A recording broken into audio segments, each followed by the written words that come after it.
All right, well, hello there, Gen Chem class. We are going to go over this exam. There's a few parts to it, but we're going to start with part one here.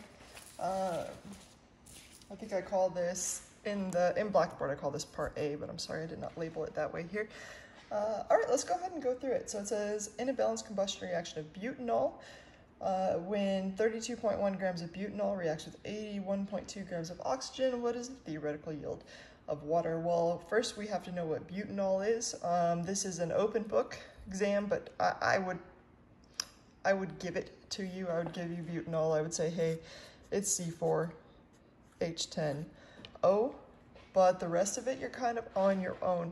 Another thing, actually, that's not true. I'd also give you the mass of that. So again, I would give you the formula and I would give you the mass of these things. So let's go ahead and react this with O2 to form CO2 and H2O. Why we're doing this is because it's a combustion reaction, and we should know what combustion reactions are, and we should understand not only what the reactants are and the products are, we should also know how to balance them. When we balance them, we chow it up, right? We do the carbon, the hydrogen, the oxygen. Here we've got 4 carbons, so over here we need 4. Put a 4 there. Now we do the hydrogen. Over here I've got 10 hydrogen. Over there I have 2. So I need 10 over here, so I'm going to put a 5 there.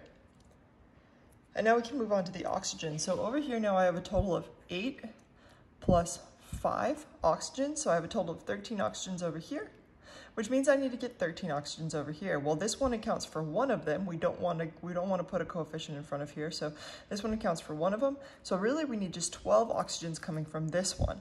In order to get 12 oxygens from there, we have to put a 6 there, and that is now balanced. Okay, so now let's keep going through it. It says 32.1 grams of butanol. 32.1 grams. We want to always turn grams into moles, so we're going to take 32.1 grams. The molar mass of butanol, which again I would give you, is 74.12 grams per mole. Telling us for butanol we have a total of 0.43308 mole of butanol. For oxygen, we're not just talking about any oxygen, we're talking about O2 here because that's elemental form of oxygen. So anytime oxygen is in a reaction, or anytime we say oxygen, when we're not specifically talking about oxygen atoms, we're going to be talking about O2, diatomic. All right, so its mass is 32.00 grams per mole. So I'm going to take that, I'm going to take that 81.2 grams and divide it by 32.00 grams per mole.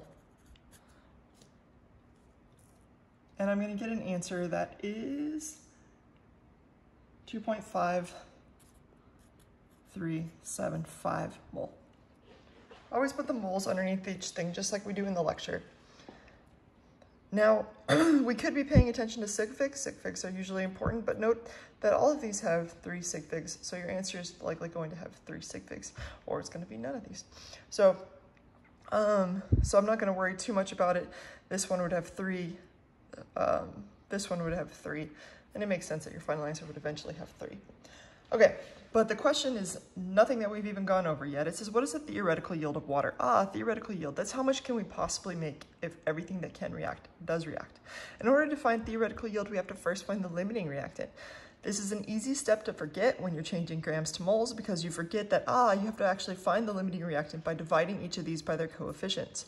If I divide this by 1, for example, and divide that by 6, here I get 0.433, but over here I'm going to get like a 0.422. This one is smaller, and this one, therefore, is my limiting reactant. That's why I'm going to start with O2 mass, or the O2 amount. I'm going to say 2.5375 mole of O2. I know for every 6 mole of O2, I'm looking at water, I'm going to eventually get 5 mole of water. But it didn't ask for a mole of water, it asked for grams. So to change moles into grams, we just multiply by the molar mass. A mole of water has a mass of 18.02 grams. So again, I would give you all those molar masses just to save you time. Okay, so I'm going to do 2.5375 times 5 divided by 6 times 18.02. And I get an answer of 38.1 grams. And guess what? In fact, it was none of these. And these are actual questions that were on former exams for Gen Chem. And we do departmental exams, meaning they're the department themselves. We all get together and make exams. So, yep, none of the above. All right, question 2. Elemental phosphorus. What is elemental phosphorus? Well, you should recognize that on the periodic table, that phosphorus is going to be in a polyatomic. It's P4, and it's easy to forget. Chlorine is Cl2, it's diatomic, and it's going to react to form phosphorus trichloride. So right now we have P4 plus Cl2 reacting to form phosphorus trichloride. That's PCl3. All right, it says when 131.5 grams of chlorine reacts with 45.2 grams of phosphorus, this much trichloride is formed. So it looks like we're going to be converting a lot of grams into moles, and then it asks for the percent yield. All right, so maybe before we get started, we've written our reaction. Let's go ahead and balance this reaction. So if I start with my phosphorus, I'm going to put a 4 there. If I were to start with my chlorine, I'd put a 3 and a 2, and I should recognize that that's not going to be enough phosphorus over here. So that tells me I have to start with phosphorus. Again, let me say that one more time. Here I've got phosphorus. I've got 4 of them here. If I put a 4 here, that's good.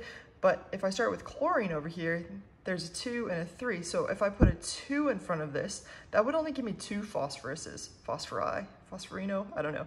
It would just give me 2. But I need 4. So that tells me, hey, I'm gonna have to do an extra step if I start with chlorine, so I might as well start with phosphorus. So I'm gonna put a 4 there. That changes the number of chlorine. Now I have 12, so I'm gonna put a 6 right here. And now the reaction is balanced. Okay, again, we're gonna take 131.5 grams of chlorine, turn it into moles. Chlorine has a mass of 70.90 grams per mole. And if you calculate that out, over here you'll have 1.8547 mole. And then we'll do phosphorus, 45.2 grams, divided by 123.50 grams per mole. And that gives me an answer of 0.3648.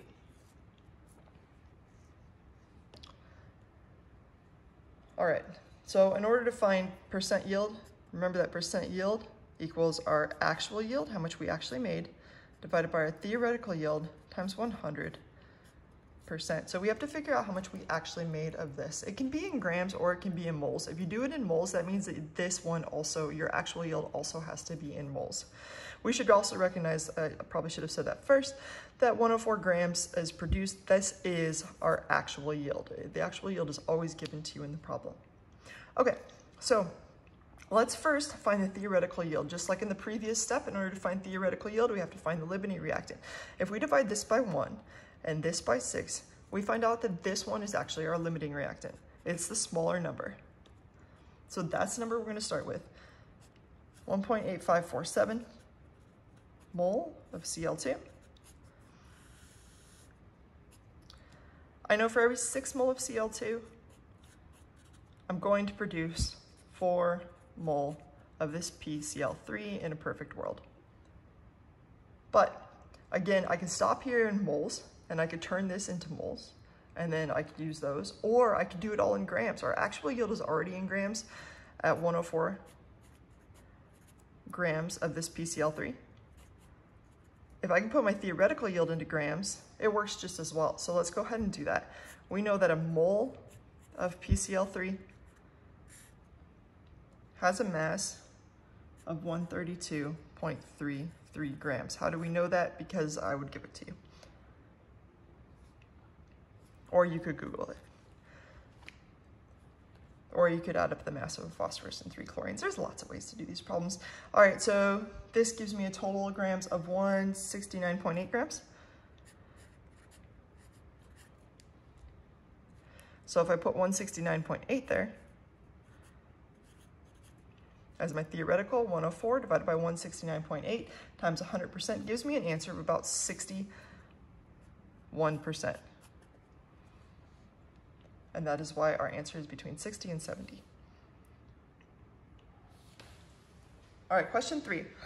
Which of the following is 3-heptene? So I didn't draw these out, so they weren't working very well. So let me just kind of remind you, we're looking for 3-heptene.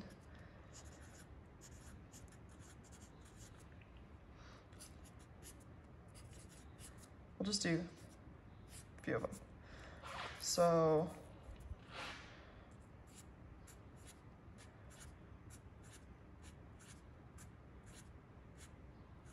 we'll do this one.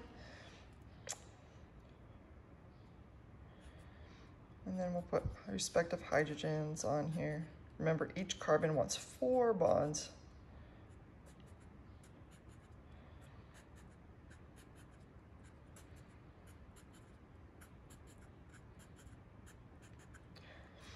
Okay, there's one of them.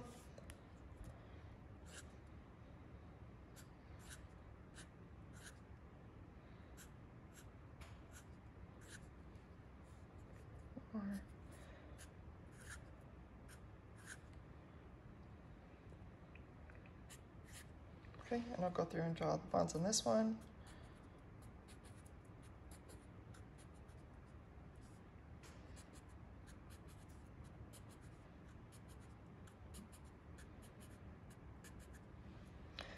And then one more.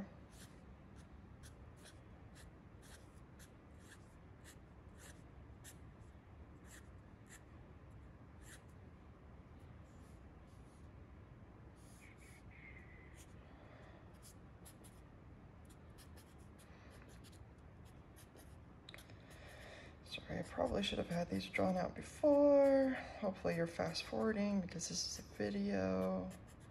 I could time lapse it if I were better at editing. Feel free to teach me how to edit if you want to. Okay, cool.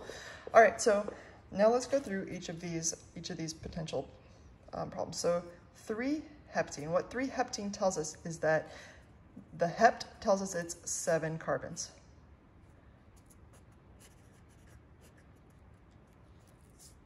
The ene tells us there's a double bond.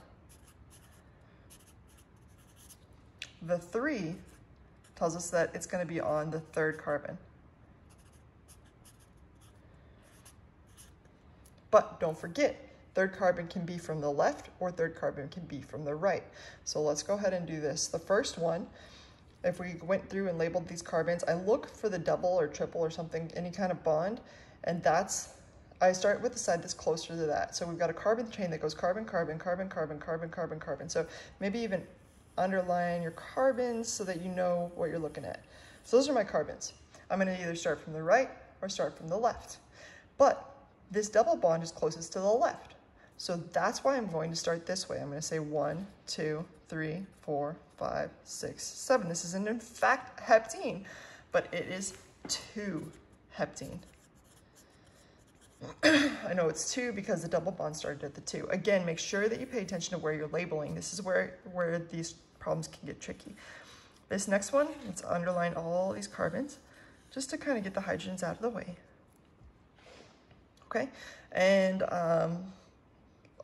let's go ahead and count them. We got 1, 2, 3, 4, 5, 6, 7 carbons again. So this is some kind of hept something, but this is a triple bond, right? So a triple bond is an ine. And if we label the carbons, this triple bond is closest to the left side. So that's why we're going to start with 1 here. 1, 2, 3, 4, 5, 6, 7. So this would be 3-heptine. Heptine telling you that it's a triple bond. And then we've got this last one here. 1, 2, 3, 4, 5, 6, 7. So it's again 7. I see a double bond here, but now this double bond is not closest to the left side, it's closest to the right side, right? And so if it's closest to the right side, we start our 1 here. 1, 2, 3, 4, 5, 6, 7. This double bond right here, this ene, comes on the 3rd carbon, and that is why this is 3-heptene. And that would be your answer.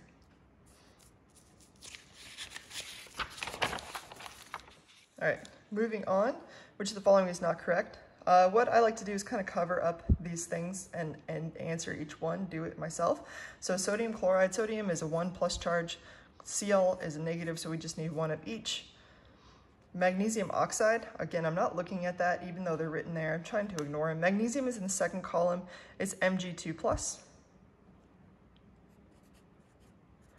I'm gonna write this all out. Oxygen is O2 negative. So magnesium oxide would actually be just MgO. So this is not correct. Let's keep going. Lead 2 permanganate. Lead 2 is Pb2+. Permanganate is MnO4 negative. We need 2 permanganates to cancel out that lead. So Pb, MnO4 2 would be our answer. But this is O3. So that is also not right. And aluminum nitrate. Aluminum is Al3+. Nitride is N3 negative. You just need one of each, and Allen is correct. So these two were actually incorrect. Your exam's multiple choice. It's not select all of them or etc. So you don't have to worry about it. There should be only one answer. If you find something that has 2 answers, email me right away, please. It's not meant to be. Okay. Number 5, what is the name of this? Well, I should recognize that this is an acid because it starts with an H and it's aqueous. This thing that it's attached to is SO3, 2 negative. SO3, 2 negative sulfite. We should recognize it is a polyatomic ion, sulfite. And when we pair it with an acid, if you ate the if you ate the ig, you got the itis. It becomes us. So this is sulfurous acid. Sulfurous acid. A. All right. Let's see, where am I?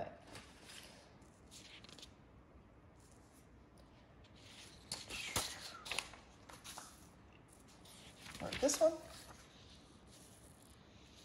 So it says, how would you report the following measurement?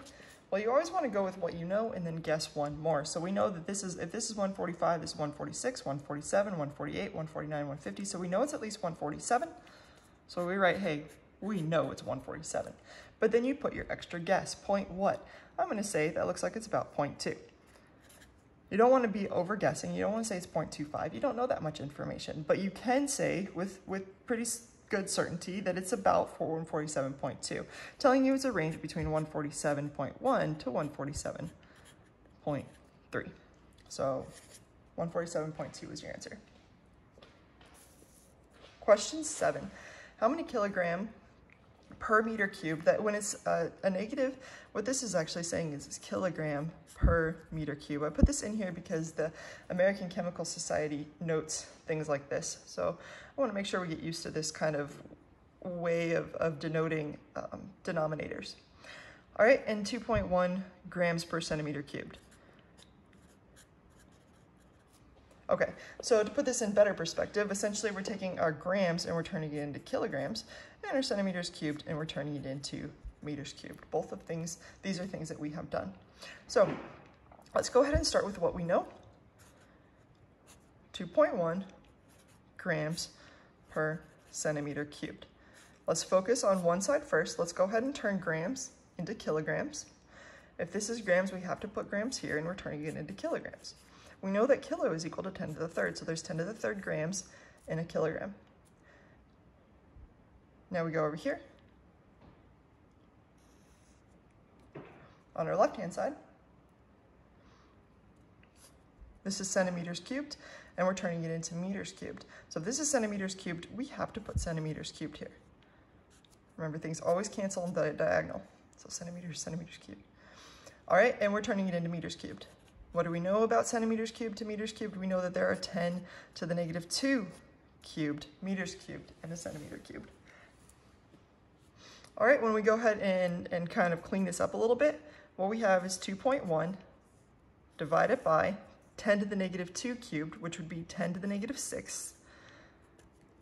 times 10 to the third. So now we got 2.1 over 10 to the negative 6 plus 3, which would be 2.1 over 10 to the negative third. Now, 2.1 over 10 to the negative third is not scientific notation. Remember, when you have something on the denominator, it turned negative. If we flip it up, it's going to be positive. This would also equal 2.1 times 10 to the third. And our units that didn't cancel are kilograms per meter cubed. That's why D is your answer. Number 8 says, describe the following boxes.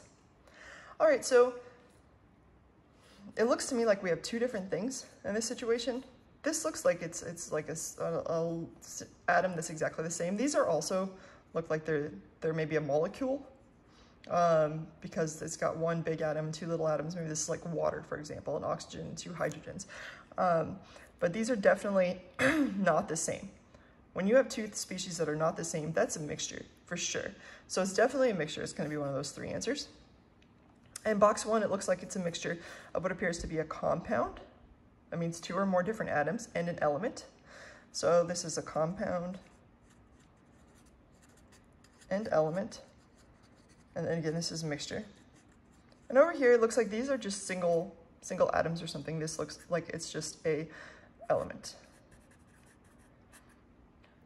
So this is pure. So there's not a mixture. There's nothing else in there. Okay, so box 1 is a mixture of a compound and an element, and box 2 is a pure element. That's the answer right away, B. And there's pure compound, no. Compound is two or more different atoms. All right.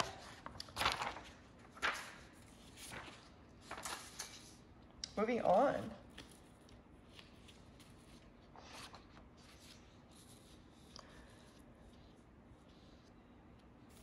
So you find a small sphere and you wonder its density, obviously. You find it to have a mass of 12.2 grams and a diameter of 1.3 centimeters. Okay, so density is in grams per centimeter cubed.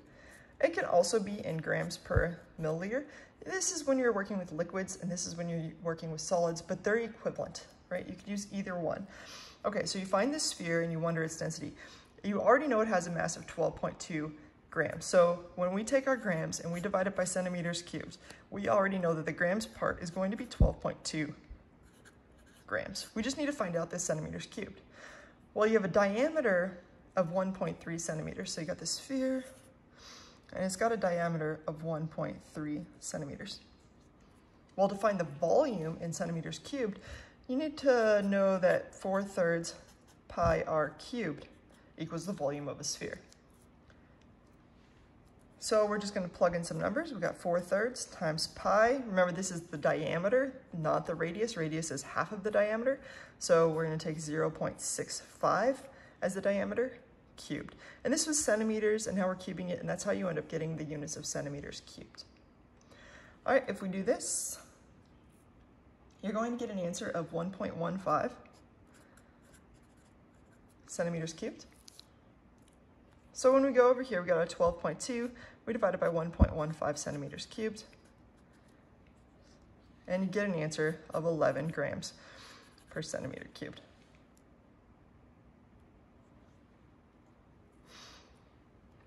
Okay, now it says you take the above sphere and you smash it into 14 equally sized pieces. So if I take this sphere that has a density of 11 grams per centimeter cubed and I smash it into 1 billion pieces, and this is from your lab. This question is like on your lab exam, you guys, and I try to help you out a little bit, or it usually shows up really similar on your lab exams.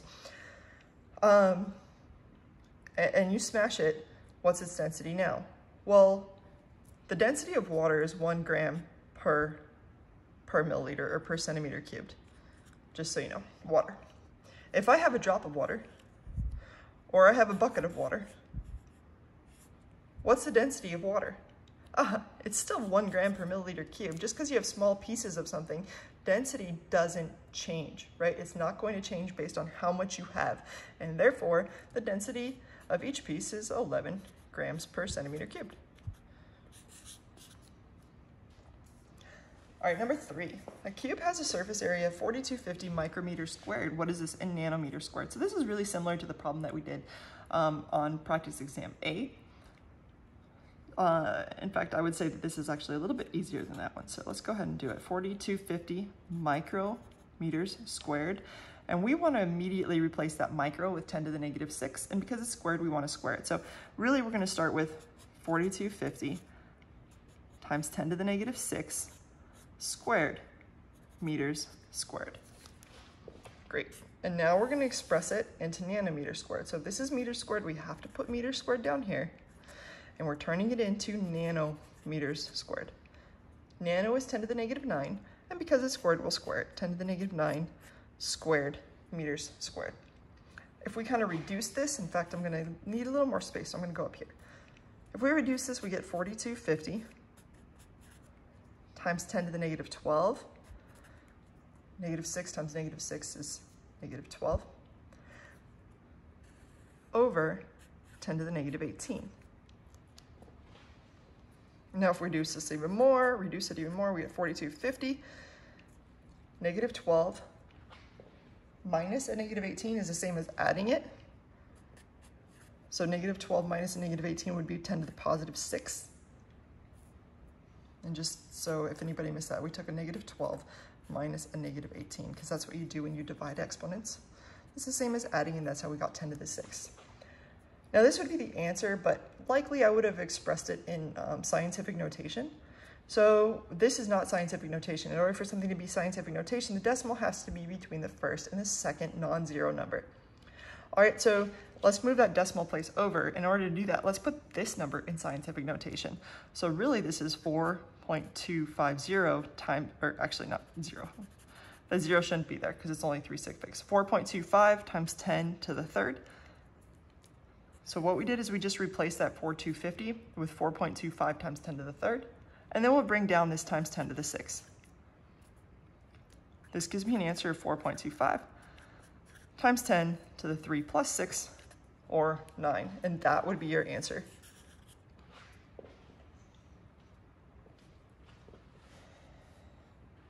Question 4. The imaginary formula of calcium goldenate is this. What is the formula for sodium goldenate? Well, if calcium goldenate is this, we know that calcium's got a 2 plus charge. That means each goldenate is GlO3 negative. It has to be a negative 1 in order to cancel out this positive 2, because again, there's 2 of them. So you already know the charge of goldenate. Now to find sodium goldenate, remember that sodium is a +1 charge. We now know that goldenate is a -1 charge, and we just need 1 of each. And that would be our answer.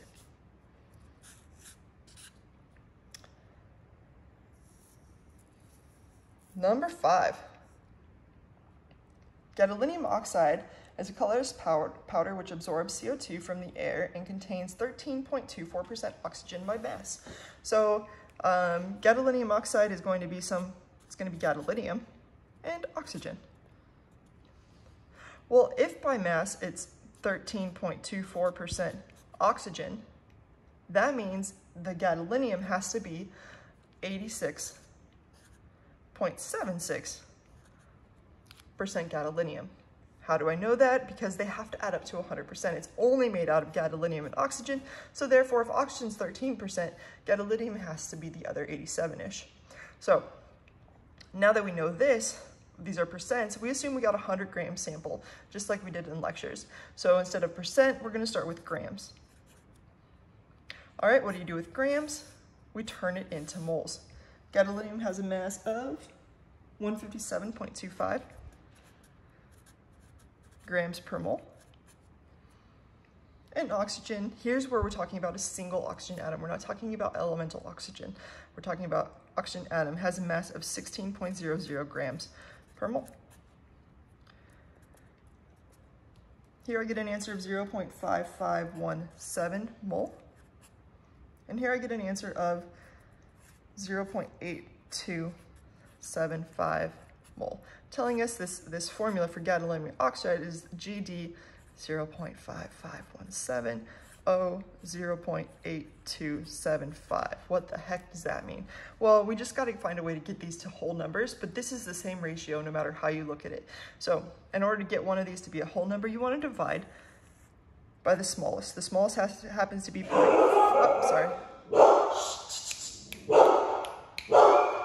That's good timing.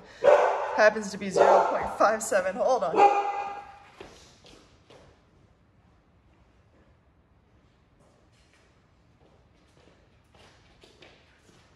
I'm back. 1 mole. I'm sorry, I would have stopped it, but I don't have time to edit this video to get it out to you guys. So we're just going to keep it going. You can listen to my puppies. All right, so this is going to give me 1. If I take this number and divide it by 0.5517, which again is the smallest, so I looked at these two numbers and I said which one's smaller. 0.55 is smaller than 0.82, and that's why I'm using it. So if I take this and divide it by that many mole, I get an answer of 1.5. Well, now we're a lot better because now we're looking at GD1 to O 1.5, but it's still a decimal, and we want to make sure that they're whole numbers. What do you do to get 1.5 to be a whole number? Well, you got to multiply it by 2, and you can't just multiply this one by 2. You have to multiply both of them to keep that same ratio. For every 1 gadolinium, there's 1.5 oxygens. So we're going to multiply that by 2, that by 2, and we get an answer of 2 and 3, telling us gadolinium oxide is GD2O3.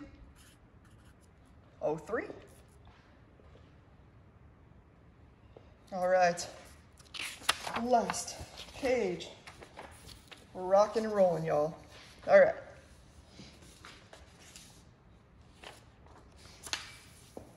Octane.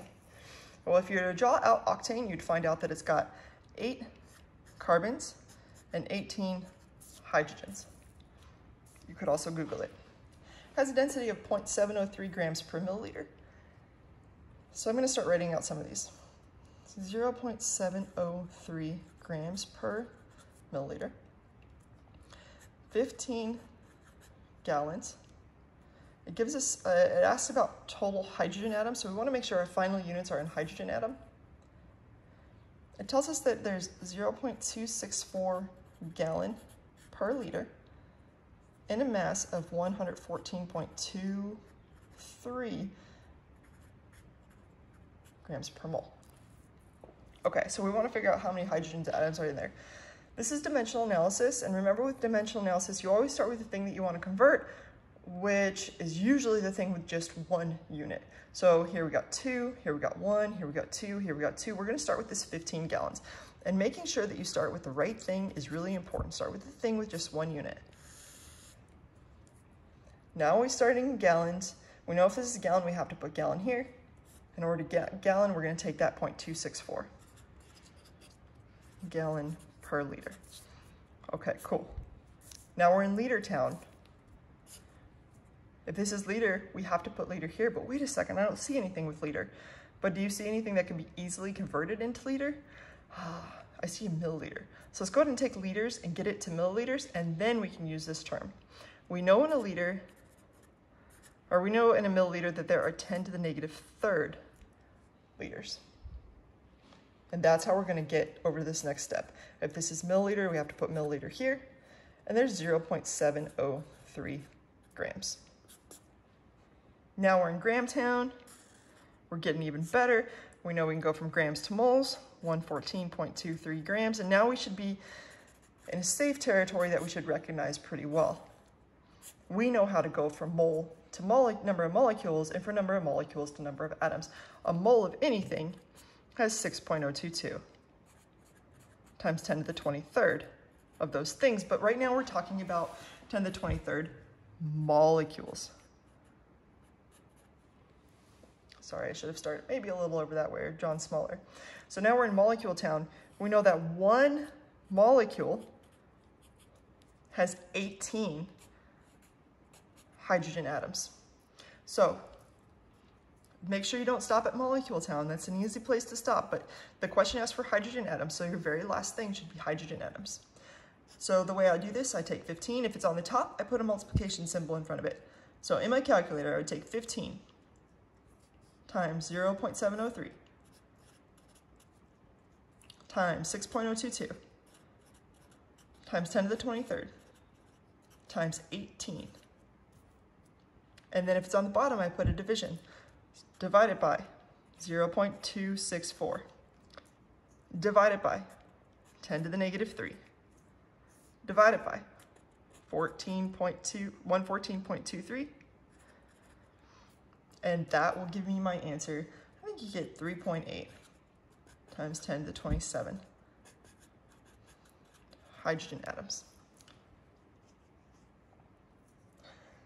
All right, and last but not least, it'd probably help if you guys have this formula, this reaction, 3N2H2. What that is it's yielding 2NH3 plus 2N2. So this is just kind of a stoichiometry question. It says, what mass of this, so we want to eventually get this one in grams, is required to form 1.6 grams of nitrogen gas. So 1.6 grams of nitrogen gas, actually, let me show you a faster way to do it. Let's start with what we got, 1.6 grams of nitrogen gas. We'll do it in one fell swoop. We know we have to turn grams into moles. So if this is grams, we're going to put 28.01 grams per mole there. So that turned it into moles of N2. Now we just have to go from mole of N2 over to mole of N2H2 using stoichiometry. We know for every 2 mole of N2, there are 3 mole of N2H2. Now we're in mole of N2H2 town. We know that a mole of N2H2 has a mass of 30.03 grams, because that's what I tell you it has. 1.6 times 3 times 30.03 divided by 28.01 divided by 2 gives me an answer of 2.6 grams, I think. All right, y'all. Hope this helps. Good luck. Study hard. And one more thing that is going to be on the exam that I didn't include is mass percent. So make sure you go back over and understand mass percent. So for example, if I say, what's the mass percent? I'll do it right now. Of oxygen in NO2. Well, in order to find the mass percent of oxygen in NO2, we'd take the mass of oxygen, which is 16 grams per mole. But there's 2 of them, so we say, okay, 2 times 16.00 grams per mole. And then you divide it by the total mass, so the mass of what you're interested in. And this was in the lecture, I just didn't go over it in this exam, and I probably should have. Divided by total mass. So the total mass, if this is 32, let me think about this real quick, 32, 46.01. So 46.01 is the mass of nitrogen in 2 oxygens. And we do this. Let's take 32 divided by 46.01. I get an answer of 69.55%. You want to multiply it by 100%. So go through that in lecture and make sure that you remember it. I just saw it on the exam and thought, oh man, I didn't go over it. So other than that, I think we covered a lot of stuff, and you guys are gonna do great if you followed along with this and you understand all the processes. I would print these out, do them all on your own without any answer choices, and you should be a lot better off. All right, good luck.